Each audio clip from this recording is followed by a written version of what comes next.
Hamas chief Ismail हानिया की Iran में हुए एक हमले में मौत हो गई है। हानिया ईरान के राष्ट्रपति मसूद पेजेशकियन के शपथ ग्रहण में शामिल होने तेहरान पहुंचा था। तेहरान में हुए इस हमले की जिम्मेदारी अभी किसी ने नहीं ली है। हालांकि ईरान की मीडिया इस हमले के पीछे इजराइल का हाथ बता रही है। उधर हमास ने भी अपने चीफ हानिया की मौत पर प्रतिक्रिया दे दी है।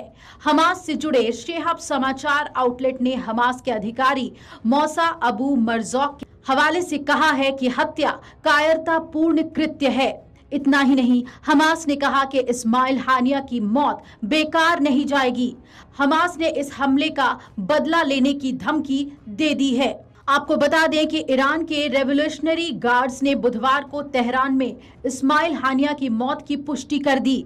हमास ने इस हमले के लिए इजराइल को जिम्मेदार ठहरा दिया। दरअसल पिछले साल 7 अक्टूबर को हमास के लड़ाकों ने इजराइल में हमला किया था और इस हमले में 1200 इजरायलियों की मौत हुई थी, जबकि 250 इजरायलियों को बंधक बना लिया गया था। इस हमले के बाद से हमास के टॉप लीडर्स इजराइल के निशाने पर थे।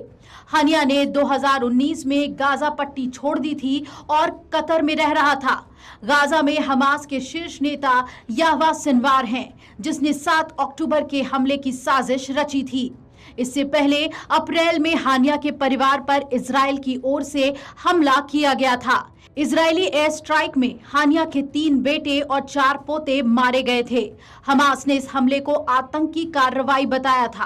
कुछ समय पहले इस्माइल हानिया ने कहा था कि इजराइल के साथ इस जंग में उसके परिवार के 60 लोगों की मौत हुई है। इजराइल से इस जंग में फिलिस्तीन में अब तक 38,000 लोग मारे गए हैं। आपको बता दें कि हमास की राजनीतिक शाखा का प्रमुख इस्माइल हानिया ही था, जिसे मार गिराया गया।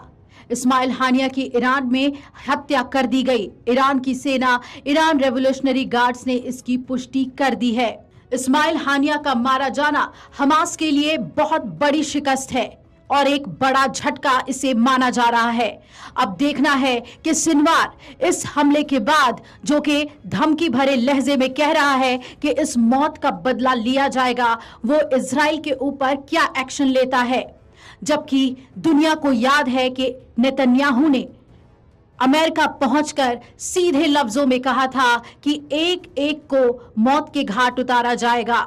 हमास को पूरी तरीके से खत्म करके ही चैन की सांस IDF और इजराइल लेगा। Video desk, Amar Ujala